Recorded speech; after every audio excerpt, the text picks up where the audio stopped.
My husband cheated on me. Ever since I found out, he's been acting different.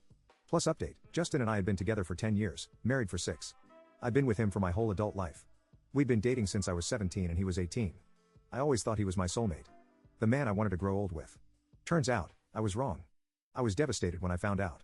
Yes, Justin had been staying out later than usual. And his explanations were usually flimsy at best. I'm not stupid. I had my suspicions, but I think I just really didn't want to come to terms with the fact that my husband was seeing another woman. Honestly, I might have gone years without discovering the truth. But Justin got sloppy. Welcome home, honey, fun night out with the guys after work again? Aha, Justin grumbled, brushing past me. I made dinner if you're hungry. Beef tips and rice. I know it's one of your favorites. Ate at the bar. I'm going to bed, he muttered, steadying himself against the wall, before woozily clomping up the stairs. My heart sank. Nights like those were becoming more and more frequent. I loved my husband.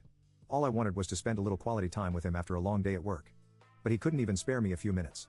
I glanced up at him as he lumbered up the steps, a tear trickling down my cheek. In an instant, any sadness that I felt was replaced with burning rage. Because when Justin passed underneath the overhead light, I saw what appeared to be a hickey on the side of his neck. A cocktail of emotions swirled within me. Despair, resentment, betrayal. They all hit me like a ton of bricks. I was stunned. I didn't know what to do. I mean, who would? The man I had been head over heels for all that time had stabbed me in the back. I was in disbelief. I stumbled to the kitchen, pulling out a chair, before I could collapse. I stared into space, trying to make sense of what I'd seen. I sat there for a long time, deep in thought. After a while, I felt numb. Like my entire personality had been flushed down the drain, leaving nothing but an empty husk. Then, a thought flashed across my mind. I'd been mistaken. That had to be it. Just a mere trick of the light. It was a pretty dimly lit hallway, after all. Whatever the case, I had to know. I tiptoed upstairs, abandoning my dinner. I crept up to our room as quiet as a church mouse, before lightly pushing open the bedroom door. Justin was fast asleep. I didn't waste any time. I rushed across the room, careful to avoid any squeaky floorboards, and I inspected Justin's neck. His snores grew louder as I approached. He always was a heavy sleeper. I cursed when I got a closer look. Justin was sleeping on his side, and I was not going to try to roll him over. I glanced around, searching for anything that might provide concrete evidence. My eyes fell to the bedside table. Bingo. I snatched Justin's phone from his charger. I held my breath as I pressed his meaty thumb onto the screen to unlock it. I grinned, feeling a rush of exhilaration as I achieved my goal. Waha! I froze. Justin groggily opened his eyes a sliver as my hand hovered over him. My blood turned to ice, and I prayed with all my might that my husband would just go back to sleep. To my immense shock, my prayers were answered. Justin mumbled incoherently under his breath, before grabbing a fistful of covers, and nodding off. I'd escaped by the skin of my teeth. I had to be more careful. The first thing I did was check Justin's texts. I immediately saw a woman's name I didn't recognize. My heart shattered when I read the messages. Hey baby. Last night was incredible. See you again after work today? You're damn right. I wish you never had to leave. What about that wife of yours though? Won't she get suspicious? Her? Not a chance. Even if she does find out, she won't leave. I could murder a baby in front of her and she'd still think I was a saint. A deep-seated rage bubbled within me. Did Justin really think that little of me? He clearly saw me as nothing more than a spineless, codependent pushover. Well, I'd show him. I screenshotted the evidence, scrolling through dozens of nude photos that I hadn't taken, and sent everything to my number. I deleted any proof of my snooping, then replaced Justin's phone on the charger. I stormed out of the room, grabbing my keys as I went. I made it halfway across the living room when the realization hit me. I had nowhere to go. All my family lived 7 hours away, it was too late to book a decent hotel, and I really didn't want to drag any of my friends into my drama. Not yet, at least. That left me with one option: I had to sleep on the couch. I plopped down onto the sofa and sighed. I didn't want to have to confront it, but I knew what I had to do. In the morning, I was going to find a lawyer and start the divorce process. The thought alone was enough to break me. No matter how hard I tried, I couldn't hold back my tears any longer. I cried like a baby, silently sobbing into a scratchy pillow for what must have been hours. My eyes were puffy by the time I was done. I couldn't fathom falling asleep in a state like that, but I must have at some point. Because the next thing I remember, sunlight was flooding through the blinds. Morning, babe. How'd you? The rest of the sentence caught in my throat. That was right. Justin and I were about to be over. I grabbed my phone from the coffee table, tears stinging at the corners of my vision. I opened up the texts I'd sent myself as proof that the past 12 hours hadn't been some twisted nightmare. But the messages were gone. My eyes grew wide as I stared at the screen. That couldn't be right. They'd been there, clear as day the night before. Something wasn't adding up. I suddenly paused, bolting upright. Was that breakfast? The tantalizing aroma of eggs and bacon wafted around the corner from the kitchen. My brows furrowed. Justin never cooked. My breathing was shallow as I tentatively shuffled toward the kitchen. Curiosity gnawed at me like a piranha. I apprehensively peeked around the corner, unsure of what I would find. To my shock, there was my husband, humming a little tune while flipping pancakes. I rubbed my eyes. Was I seeing things? Surely I was delusional from lack of sleep. That had to have been it. Then, Justin turned, his icy blue eyes locking onto mine. Morning, Princess, I hope you're hungry. I saw you sleeping on the couch, and I thought you might not be feeling well, so I decided to make you a hot meal to help you get better. My heart skipped a beat. Was this really my husband? It looked like him. Sounded like him too. Still, I was weary. Yeah. Just feeling a little under the weather is all. Are you feeling okay? You're acting different. Never been better, honestly. I think I've really turned a new leaf, he said, placing a steaming plate before me. The old Justin is kaput. From now on, I swear, I'm going to be the best husband I can be. Our gazes connected, and I searched his expression for answers. He seemed genuine. If this was an act, it was a damn good one. Thanks, babe. That really makes me happy to hear. Justin beamed at me, the warmth of his smile seeping into my heart. It had been years since he looked at me like that. Well, get used to it. Because I'm keeping my word. I love you, Lydia. I wanted to be suspicious. I wanted to remain silent. I wanted to keep my guard up. But how could I? All I needed was love and attention, and I was finally getting it. For the first time in a long time, it felt like my husband actually cared. I love you too, Justin, I muttered, before digging into my meal. A big part of me was still leery of my husband. His timing was pretty convenient, after all. But even with all my doubts, Justin was seemingly sticking to his promise. He took me out on dates, paid to get my nails done, bought me flowers, he even started shouldering most of the housework. Needless to say, I was impressed. If he would have kept that up, I might have never suspected a thing. But one night, he slipped up. We were cuddled up on the couch, watching The Truman Show, when I asked. Now, I wish I would have kept my mouth shut. Hey babe? Yes, my love? Justin asked, his eyes still glued to the screen.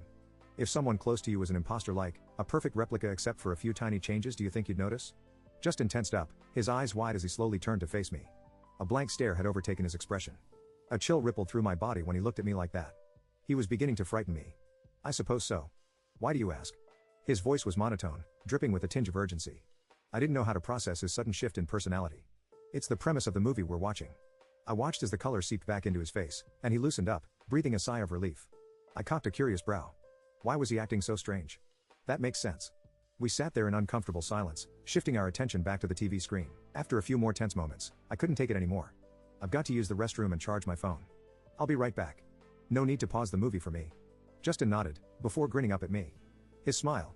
Had his teeth always been that straight? Okay, baby girl. Hurry back, wouldn't want your spot to get cold. Yeah, sure thing. I practically bolted up the stairs, locking myself in our room. I slumped against the door, trying to steady my palpitating heart. What was going on? Was it just me, or was that some seriously freaky behavior? Either way, I needed a second to calm down. I had my eyes shut, focusing on my breathing, when I heard it. My phone was buzzing from inside my pocket. I hurriedly retrieved it, glancing at the screen. Unknown number. I normally don't answer calls from strangers. But something compelled me. Maybe it was intuition, or perhaps I just wanted someone to talk to other than my husband. In the end, I accepted the call. Hello? Lydia? Lydia Atkins? Speaking. Look, this is going to sound crazy, but I need you to hear what I have to say. Okay? I suddenly jolted up from my spot on the floor and stared at the locked door separating me from the hallway. Loud knocks rattled it in its frame. Lydia, who are you speaking to? Panic surged through me as I scrambled for an answer. It's my mom, go back downstairs, I'll be there in a minute. That was him, wasn't it? The caller said. That was my husband, yes. Why do you ask? I whispered, putting as much distance between myself and the door as possible. Lydia, I need you to hear me out. Can you promise me that you will? The pounding on the opposite side of the room grew even louder. Lydia, don't listen to her, she's a ducking liar. My stomach began to twist itself into knots. How did he know? I'm listening. I'll hear what you have to say. The woman on the other end of the line breathed an audible sigh of relief. Okay. My name is Adeline, and Justin and I have been seeing each other for about 9 months. That man in your house is not your husband. My blood turned to ice, and I began to tremble. No. That couldn't be true. In a shaky voice, I asked the question that will haunt me until I die. How do I know you're telling the truth? There was a long pause, the bangs outside my door reaching a nauseating crescendo. When Adeline answered, I knew without a shadow of a doubt that I was in serious danger. Lydia, for the past week, Justin has been living with me. Update. Adeline, if that's not my husband, then who is it? I tried to be calm. To think rationally. But Adeline must have picked up on the fear in my tone. Look, I don't know. But try to get out of the house if you can. I'm going to send you my address, and I'll explain everything in person. I have to go. I'm sorry. The line went dead. All the while, the hammering continued to escalate. Lydia, unlock this ducking door. I swear, if I have to break this damn thing down, I will. Those words sent a chill down my spine. Justin had only raised his voice at me a handful of times in the decade that I'd known him. And none of them were as threatening as that. I stood there, momentarily stunned. But a hard kick from the other side of the door was all I needed to spur me to move. I snatched my keys from the bedside table and raced to the window overlooking the front lawn. I hurriedly unlocked it and began to pull. "Come on, you piece of shit. Open," I muttered, a massive surge of adrenaline aiding my efforts. With one final heave, the window gave way. And not a moment too soon. The door began to splinter and crack. A few more hearty blows, and it was done for. I didn't have any time to waste. I punched out the screen, watching it tumble onto the shingles below. I took a deep breath, before hoisting myself onto the roof. I had one leg out the window when it happened. Whoever or whatever was pretending to be my husband finally managed to get inside. My eyes grew wide as he charged toward me. "Lydia, don't do this." I can explain I didn't want to hear what he had to say. Maybe that was stupid of me. Maybe I should have stayed and talked things out. But in that moment, Adeline's words kept surfacing to the forefront of my mind. Now, I can only pray that I made the right choice. I pulled myself the remainder of the way out and slid down the roof, desperate to escape my pursuer. I yelped as I felt fingernails graze my arm. My heart jackhammered in my chest as I fell onto the grass. I scrambled to my feet, somehow unscathed aside from a few minor scratches, and bolted to my car. I flung open the door, threw myself inside, and jammed the keys into the ignition. Before I peeled out of the driveway, I briefly glanced up. Justin's lookalike was standing in the window, glowering at me. A devastating sense of dread consumed me as our eyes locked. That's what terrified me the most. His eyes. They were burning with rage, but something about them felt wrong. In fact, his entire face looked off. Like he was trying to express an intense emotion, but he didn't quite know how. That instantly destroyed any qualms I had about leaving. I slammed the car into reverse and floored it. I briefly looked back as I sped away, and my stomach twisted itself into knots when I did. The window was empty. I was erect the whole way to Adeline's. An overwhelming flood of confusion, resentment, and fear swirled within me as the realization sank in. Justin really had cheated on me. And on top of that, he was leaving me for his mistress. It was all too much to process. I flew down the empty streets, tears trickling down my face. How did this happen? Why me? Why couldn't I have normal marital problems, like leaving the milk out or arguing over whose turn it was to do the dishes? I didn't ask for any of this. It wasn't fair. Fortunately, I didn't have much time to think about it. Thanks to my erratic driving, I made it to Adeline's place, if you could even call it that, in 10 minutes flat. I quickly parked beside the curb and stepped out. I gazed in bewilderment at the rundown shack as I made my way to the door. The house was tiny compared to ours. Faded, yellow paint peeled off the exterior, the shutters clung on for dear life, and empty beer bottles littered the front lawn. I'd be lying if I said it didn't give me a little glint of satisfaction. I took a deep breath as I approached the door. Was I really going through with this? How did I know that Adeline was even telling the truth? Maybe I shouldn't have come. Before I had a chance to mull over any of those thoughts, the door swung open. A young woman, at least 5 years younger than me, stood in the doorway. As much as it pains me to admit it, she was beautiful. Long, blonde hair flowed down to her waist, and ocean blue eyes stared into mine. She was a stark contrast to me in every way. "Lydia? Come in." I slapped Adeline hard across the face, leaving an angry red imprint on her cheek. "Sorry." Knee-jerk reaction. She nodded, staring down at her feet. "No, I deserve that. Come in. We've got a lot to talk about." I obliged, following her lead. The inside of the home wasn't much better than the outside. Empty takeout containers were strewn about the floor, the carpet was stained with God knows what, and the whole place smelled like cigarette smoke. It took everything in me not to throw up. Adeline rushed to the couch, brushing away some stale potato chips from one of the cushions. "Sorry about the mess. You can have a seat if you want." One glance at that food-crusted sofa, and I instantly knew my answer. Thanks, but I think I'll stand." "If you say so," Adeline shrugged, claiming the spot for herself. "I guess I've got some explaining to do, huh?" "You sure ducking do." Adeline again shifted her gaze to the floor, before meeting my stare. "Look, I'm really sorry about Justin. I'm not gonna sit here and try to make up some half-assed excuse. I'm a terrible person." I folded my arms across my chest. "You're not wrong. Is he here right now?" "You're at fault too, but Justin's the one I'm really pissed at." "No, he's at the bar.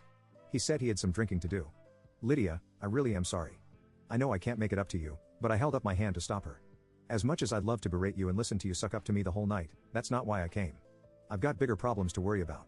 "How did you know about whatever took Justin's place?" Adeline bit her lip, twirling a few strands of hair between her fingers. "So, tonight I went with Justin to get some of his things from y'all's house. He said you usually took a bath around that time, so he was just going to get in and get out before you noticed. But that thing, whatever it is, it met him at the door before he could go inside. I saw them arguing, then Justin walked back to the truck, pale as a ghost. He dropped me back off here without a single word. After I saw that, I knew I had to warn you. I made Justin give me your number, and I called you right when I got home." I nodded, soaking in her revelation. "That makes sense. I was wondering how you got my info. But I still have so many questions. What is this thing, and how did it manage to replace my husband? I mean, it's even got the same truck as he does. How is that possible?" Adeline pursed her lips. "I don't know. I wish I had more answers for you. But Lydia, you have to listen to me. Whatever we're dealing with, I don't think it has good intentions. Watch this. It'll prove that I'm telling the truth," she said, pulling up a video on her phone. I leaned in to get a better look. The video was of Justin. He was standing on our front porch, talking to Himself. I could tell right away that the one facing the camera was the fake. It was too perfect. All its features were too smooth. I couldn't believe I hadn't noticed it before. The longer I watched, the more uneasy I felt. As the conversation progressed, I could tell that the real Justin was getting heated. There was no audio, but I could see him getting visibly more angry, even with his back turned. Until it happened. The imposter's face began to twist and contort in unnatural ways. It was as if someone was molding clay with an invisible hand. And that's where the video ended. The sight of it disturbed me on a primal level. My stomach churned, and my head began to spin. I seriously thought I was going to be sick. That's why I had to tell you. I couldn't just sit by and let that monster hurt. Why a loud pounding against the front door cut Adeline off. Lydia, are you in there? I just want to talk. Adeline and I shared a terrified glance. This couldn't be happening. How had he tracked me down? Follow me. I'll take you out the back. You parked on the street, right? Adeline whispered, leaping from the couch. Yeah. But how do I get around him? Won't he catch me if I make a break for it? Adeline met my gaze, a fiery determination gleaming in her eyes. I'll distract him. It's the least I can do. Good luck, she said, ushering me outside. The door clicked shut before I had a chance to thank her. I closed my eyes, took a deep breath, and without giving myself time to freak out, I raced to my car. I squeezed my keys with a vice grip as I ran, the world around me devolving into a blur of colors. I didn't even spare a glance at the front porch as I flew past. I was too focused on making it off that property alive. I was mere inches from the safety of my car. I was so close. But then, I heard it. Lydia, why are you running? Come on, don't be like this. I fumbled with the keys and scrambled to hop into my car. Justin 2.0 sprinted toward me at an inhuman speed.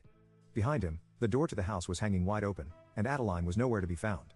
I hurriedly turned my attention back to the steering wheel. I slammed on the gas, my tires squealing as I sped away. I glanced in the rearview mirror, and my heart nearly stopped. The false Justin was standing beneath a street lamp. I don't know if it was my nerves, or maybe the poor lighting, but I could have sworn that when I looked back, he was smiling. And for a moment, I was sure that I saw blood dribbling down his chin.